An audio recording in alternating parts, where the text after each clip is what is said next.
All right, I think we can go ahead and try and get started now. My name is Takami Clark, and I will be guiding us through this presentation.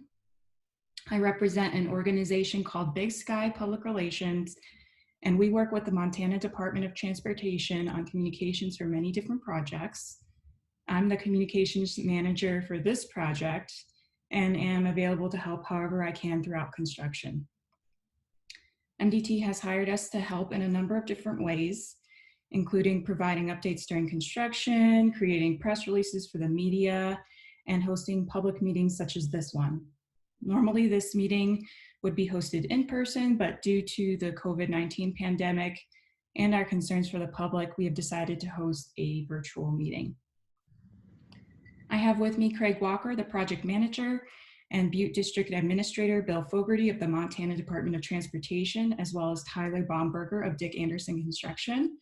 Would you all like to say hi? Hi, my name is Craig Walker, and I'm the project manager of the Big Sky Bridge Decks project.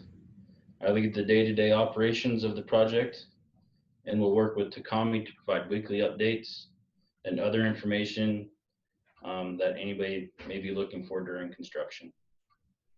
Good morning, I'm Bill Fogarty. I'm the Butte District Administrator overseeing projects throughout the district. Hello, this is Tyler Baumberger of Dick Anderson Construction. We are the lead contractor for this project and will be the crew performing construction work. Thanks, guys. I also wanted to introduce you all to Katie Cleets from Big Sky Public Relations. She will be monitoring any questions or comments that come through while we're presenting and will assist during the Q&A session. Good morning, everyone. As Takami said, I'm Katie. If there's anything unclear as these folks are giving their presentation today, or if you have any questions about something, please feel free to send them through using that Q&A system that's at the bottom of the screen. Looks like 2 chat bubbles. And that will be able to answer your questions during breaks and then make sure that everything is addressed at the end. All right, and again, my name is Takami and I'll be serving as communications manager for the Big Sky Bridge Decks project. I'm here to help answer any questions you might have throughout construction. My contact information will be shared at the end of the presentation should you ever need to get in touch. The last thing I wanted to mention is that this is the first time we're using a platform such as this one. So there may be some technical issues or other things that we run into. We will be recording this presentation and placing it on the project webpage for viewing after these meetings.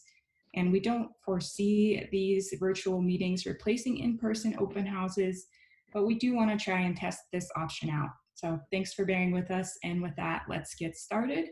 Bill Fogarty will kick us off. Thanks, Takami. The Big Sky Bridge Decks project was launched due to the need for repairs on these structures. I'm sure many of you are experienced in dodging the potholes on Lone Mountain Trail especially. These bridges have undergone regular maintenance for years and can no longer be patched for interim fixes. That means that they have deteriorated to the point where we cannot just quickly fill holes or cracks with pavement. We now need to perform larger repairs or replace the bridge deck, otherwise known as the surface of the bridge vehicles drive on. The Montana Department of Transportation and Dick Anderson Construction will be improving 3 bridge structures. While these bridges are still safe to drive on, they do need to be repaired in order to remain safe for years to come. To help everyone get a better sense of where we will be working, we've included a map. As you can see, the 3 bridges are located where the red circles are. On the left, we have the Little Coyote Road Bridge, located at the intersection of Lone Mountain Trail and Little Coyote Road. This bridge crosses the West Fork of the Gallatin River. In the middle is the Lone Mountain Trail Bridge, located near the intersection of Lone Mountain Trail and US 191. This bridge also crosses the West Fork of the Gallatin. Finally, on the right is the US 191 bridge. This is located 2 miles north of the turn to Big Sky and spans the Gallatin River. And speaking of bridges, we thought it might be helpful to explain a little more in depth about bridge decks. Since this is not always a term people use in everyday conversation, a bridge deck, as mentioned earlier, is the surface that vehicles drive on when on a bridge. These decks have multiple layers. As you can see in the graphic, asphalt, what most people notice when driving on a bridge, is only the surface level portion. Decks lay on supportive beams that are visible when looking underneath the bridge.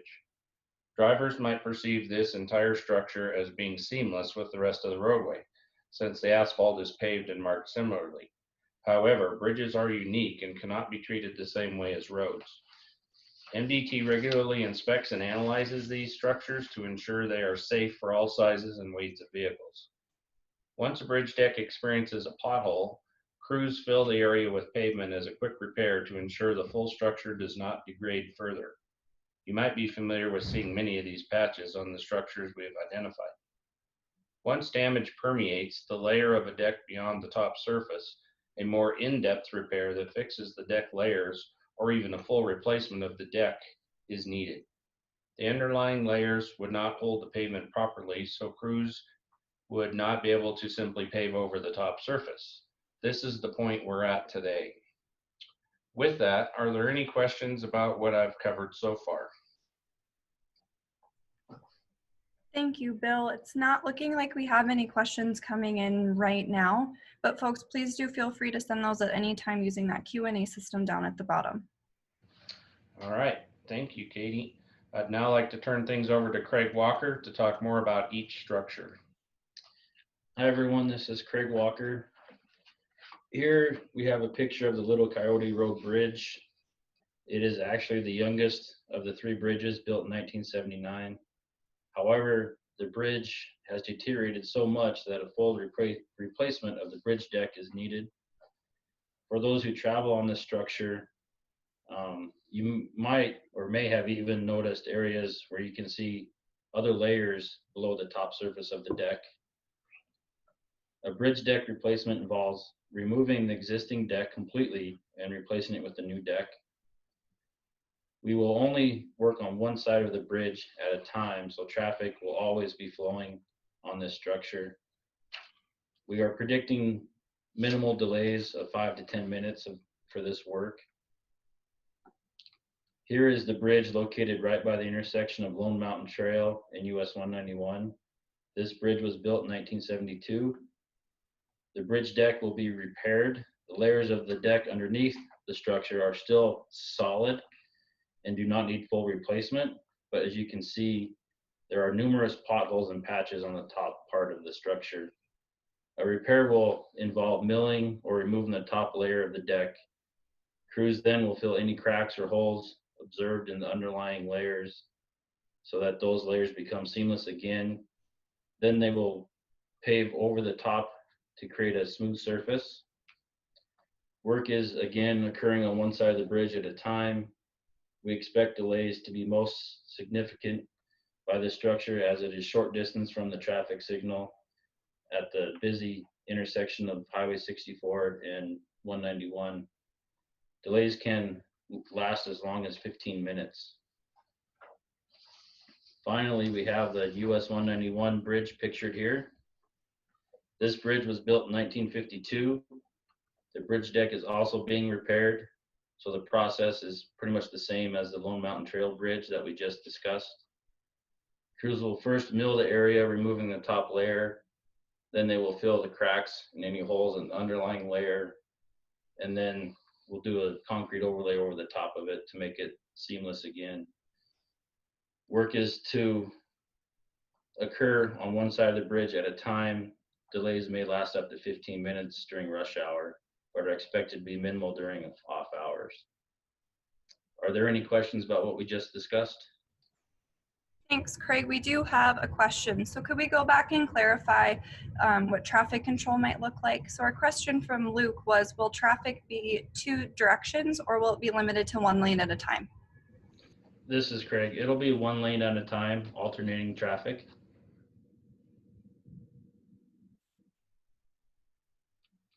Thanks, Craig. Looks like we have another one. So David has asked, so if you're driving from Bozeman to Big Sky on Mountain Village Center, could you experience up to 45 minutes of delay? So if you're going from all ends of the bridge, would you have a total of 45 minutes? They're only working on 2 bridges at one time, so your delay is only going to be possibly up to 30 minutes.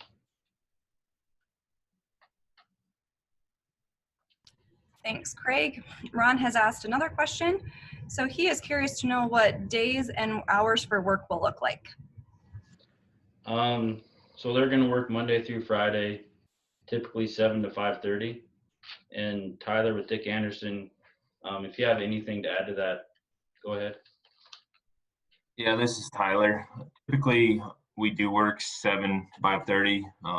It might last up until 6:30 at times, but we try to keep it to that 5:30 mark on most days. Thanks, Taylor.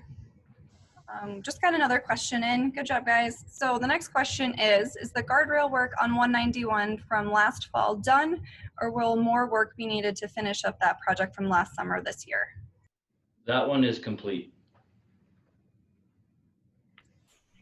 Perfect. Thanks, Craig. Next question from Kathy is, will the number 2 and number 3 sites be coordinated so that you don't have to wait 15 minutes at each site? I'll take this one to start with. So the Middle Fork Bridge and the Lone Mountain Trail Bridge will be worked on at the same time. And you could possibly have up to 10 to 15-minute delays at each bridge. They won't be working on the 191 structure until the Lone Mountain structure is complete. Perfect, Craig. So pardon my pun, but that bridges us to the next question, which is which 2 bridges will be worked on first? It'll be the Middle Fork structure and the Lone Mountain Trail structure, both on Highway 64. Thank you, Craig. Not seeing any more come through for the time being, so maybe we can continue on, but folks, please do continue to add those to the Q&A session. Thanks. Okay, I'd like to turn over to Tyler with Dick Anderson Construction to discuss the timeline and what drivers can expect. Thanks, Craig. This is Tyler. Throughout the project, drivers can expect 2 bridges to be under construction at the same time. Work is currently anticipated to begin May 26th after Memorial Day. From day 1 through the end of the project, work will be occurring on Little Coyote Road Bridge. This bridge replacement will take some time. Between May and July, drivers will also see work occurring on the Lone Mountain Trail Bridge. Once the Lone Mountain Trail Bridge is complete, crews will start on the US 191 bridge. That work will occur between July and September. Once the US 191 bridge is complete, the only work in the area will be the Little Coyote Bridge. The project is expected to be finished by early November. Please note that all dates, while mostly set, are subject to change. There are numerous things that can affect timeline of the project, including delays in receiving construction materials, staffing issues, or simply bad weather. We will communicate any changes via weekly updates as soon as we know them, and we appreciate your patience. Drivers can expect single-lane traffic signals in place to guide travel through the area. This will be set up 24/7 once a bridge deck starts construction. Once a bridge deck finishes construction, the signals will be removed and 2-way traffic will resume. This photo provides a good indication of what traffic control will look like. As you approach the area, you will see portable traffic signals, much like this one. Treat this like a regular traffic signal and observe the light pattern. If red, come to a full stop before the signal and only proceed once the light turns green. Workers will be present on the closed area of bridges Monday through Friday during daylight hours. Delays can last up to 15 minutes in construction areas. We highly recommend you budget extra time to get to your destination on time. The first day of construction is often where you'll see the longer wait times, as it takes time for crews to adjust to traffic patterns. Due to the small working area, wide loads will be restricted. Trucks carrying loads wider than 11 feet will need to take alternate routes. There are no designated detours for this work. That is all I have for wide load and detours. Are there any questions about what I've just covered? Thanks, Taylor. We actually did have a question come in as you were talking about that. So could you please reiterate for one of our phone listeners of what will semi trucks or other types of trucks will semi-trucks or any other type of truck be prohibited from traveling on 191 during construction? Lanes will be restricted to 11 feet, so wide loads will not be able to come through construction zones. But if they are 11 feet and less, they will be allowed through. Okay, thank you, Tyler. So Craig, I think this is one for you. Bob has asked, are you taking learning from last year's guardrail project regarding traffic flow for this project? Yeah, the signals that will be used on all three structures, they'll actually be controlled 24/7 through monitoring. And we're actually going to turn the signal at the US 191 and 64 intersection into a temporary signal to monitor that one as well, so that it will talk with the signals at the Lone Mountain structures, so that we're not backing people up through the intersection. Thanks, Craig. So somewhat along those same lines, Al has asked if pilot cars will be required at any point. No, pilot cars won't be required. These signals are what they call a smart traffic signal.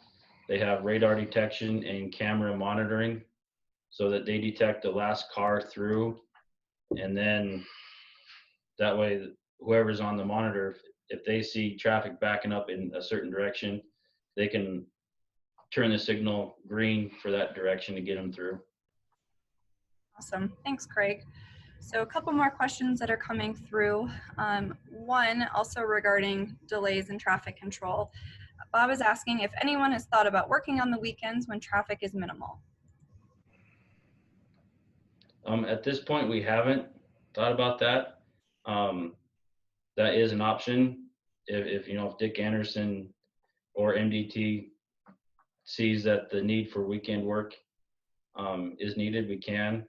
On Saturdays, Sundays are considered no work days, and by contract, we're not allowed to work on Sundays. Thanks for clarifying, Craig. So seemingly one last question on these topics. So again, a phone caller has asked, will traffic be rerouted along Little Coyote residential area to bypass the bridge work? No, we don't have any designated detours. We can't stop people from going a different direction, but we are not telling people to go through a residential area. Thank you, Craig. Beth just asked a new question. So will the uphill signal on Little Coyote be set before the intersection of Lone Walker and Highway 64, allowing for cross traffic to andesite? And I hope I pronounced that correctly. Most likely not, but we can set up an additional signal. And again, they'll talk to each other and allow people out at the appropriate time. Okay, thank you.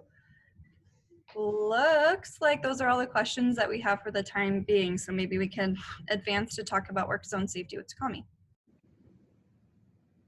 All right.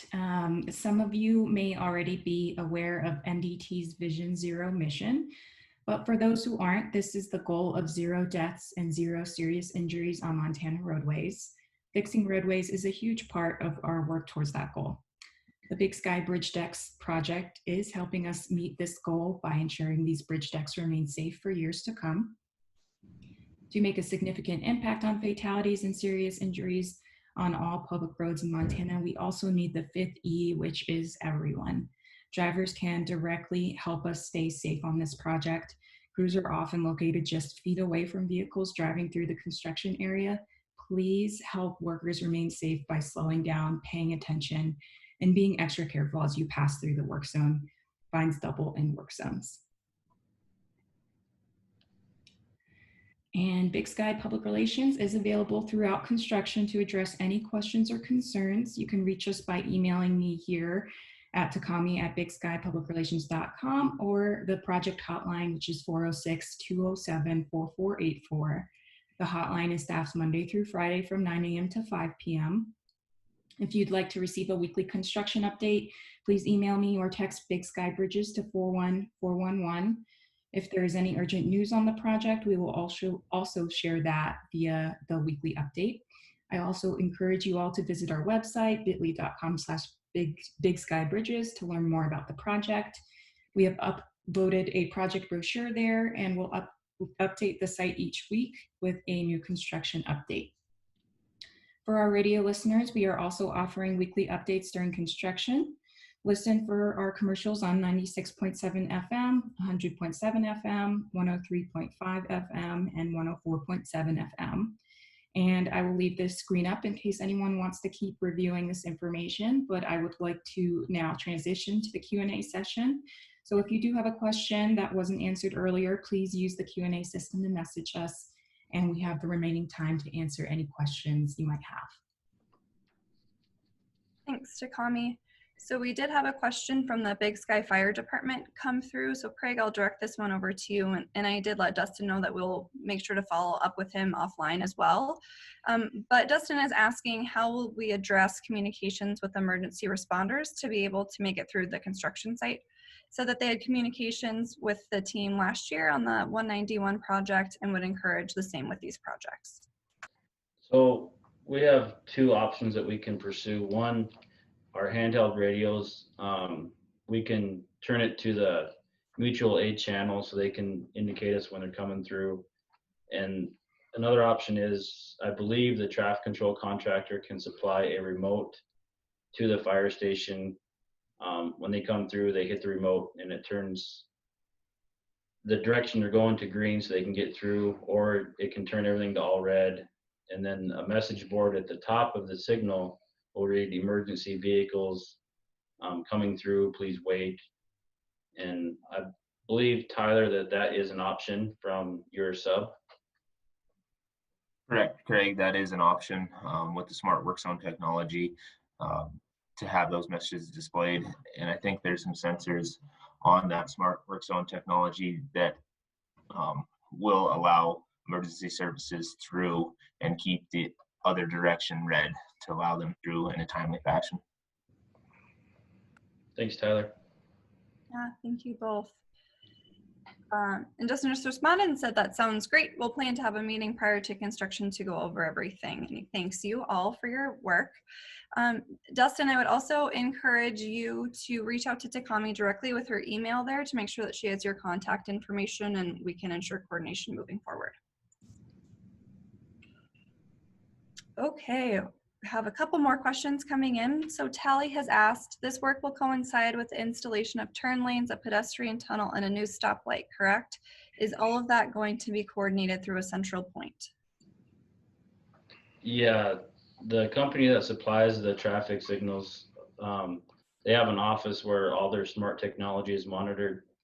So each signal has a camera and a radar detection, and at the office, they actually are watching the camera to see end of queues, how long traffic is backing up, and then they can manually adjust the signal to keep traffic flowing. Thanks, Craig. And it looks like we have a hand raised from Chris, so I'm going to try and let him tune in here. She's referring to Click that. with the grant project. Oh, new signal? Yeah, that little coyote. I apologize. So Chris, you have your hand raised and I can't seem to loop you into this. So if you could please use that Q&A system to send us your question, we'll be happy to address it. I apologize. Katie, this is Bill. Going back to that last question, I believe that also was referring to coordination with the Tiger Grant project, the permanent signal installation at Little Coyote Road and other work. And so that our team is coordinating with Gallatin County and that project team. And so we don't expect that our work, the Big Sky Bridge Decks project, and that one will be going on at the same time. So I believe that was part of that question. Thanks, Bill.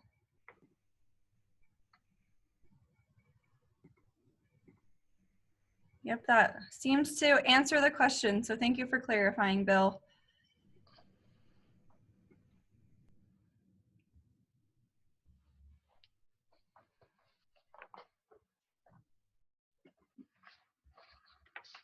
We're getting some nice comments rolling through, but I'm not seeing any additional questions for right now. But we are, to reiterate what Takami had said, we are happy to stay on the line for quite a while in case you're looking for something to say or having a little harder time using the system.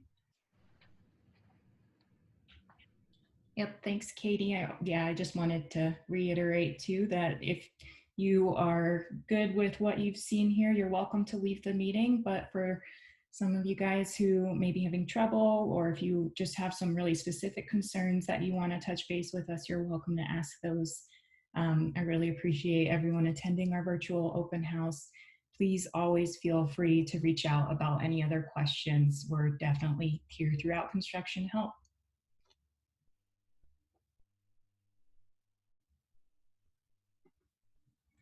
So we did have a question that wasn't necessarily specific to this project, but Beth is asking, maybe this could be a question for either Craig or maybe for Bill. She said, I know this isn't a bridge deck question, but what is the status of the Highway 64 turn lane project? So the Tiger Grant project is being designed right now. It's at about 90% stage. If for questions, I guess, or more information, that project's being coordinated by Gallatin County or led by.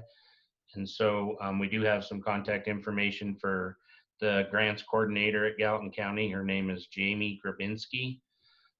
So we'd be happy to share that information. But to my understanding, the majority of the work won't start until next season. So that's kind of good that this Bridge Decks project is going to be out of the way during the majority of the Tiger Grant work. And Bill, I think we do have Danielle on this call. If she wanted to weigh in, I know she's been working on that project.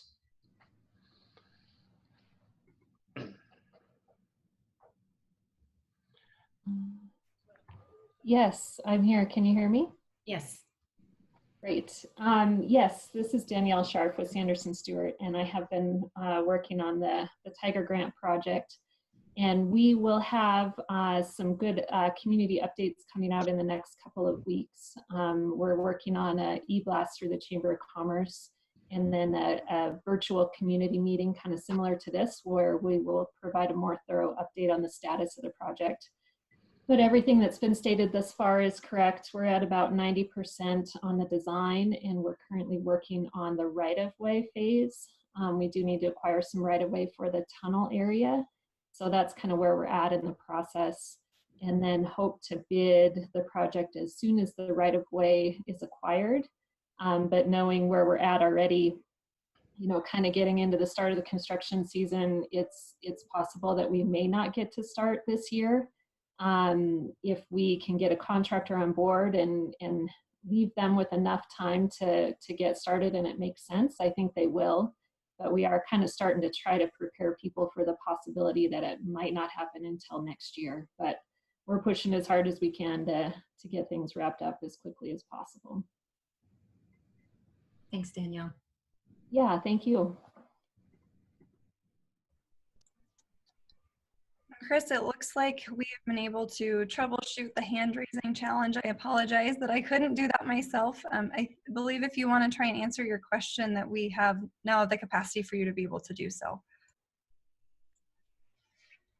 Looks like we have a few folks signing on and off, getting a lot of nice comments for the team, just saying that they appreciated this informational session. So hopefully this has been a good interim fix. It's certainly not as strong as it could have been in person, but it's nice to be able to have conversations with folks in any capacity that we can right now.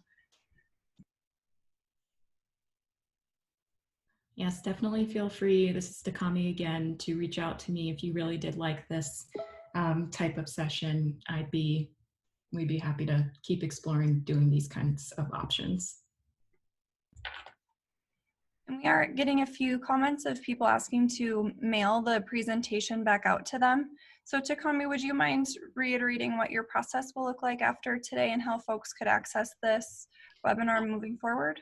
Yep, so this website that is shown on the screen is our project website.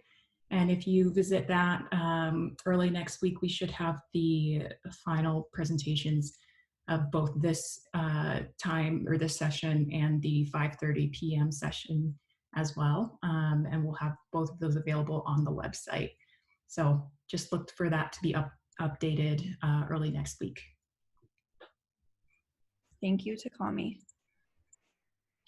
If there are other questions that come in or things maybe even not so immediately specific to this project, we're happy to try and troubleshoot them during this time now too.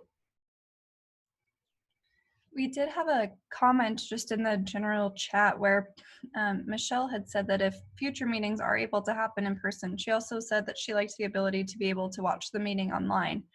So that's maybe something that we as a project team can think about moving forward to have additional capacities. We're seeing a lot of good comments that people like this format, which is great to see.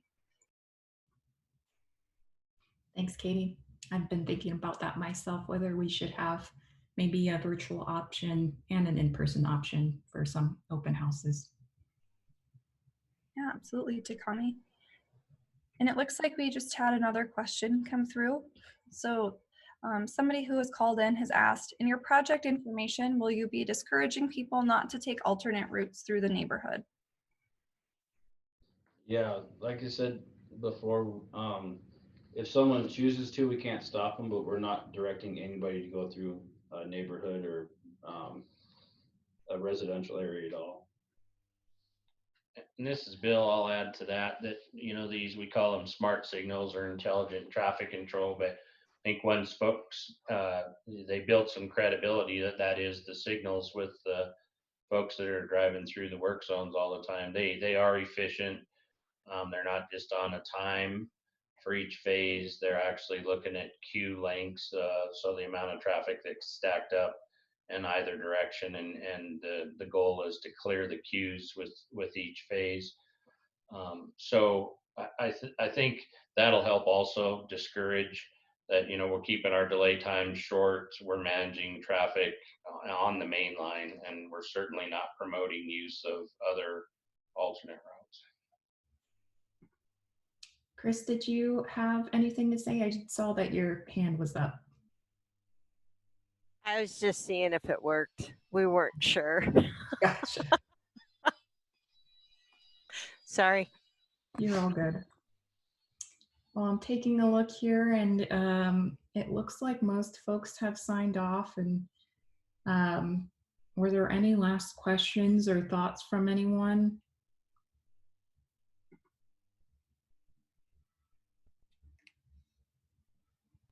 This is Bill Takami. Just real quick, apologies to Danielle. I appreciate her attending today's session. I should have introduced her at the onset. So thank you, Danielle Scharf with Sanderson Stewart, for providing the update on the Tiger Grant project. No worries, Bill. I think she is. I'm seeing that she signed off.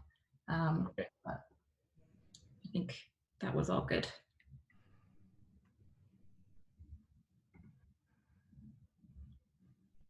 Takami, I'm not seeing any last questions coming through.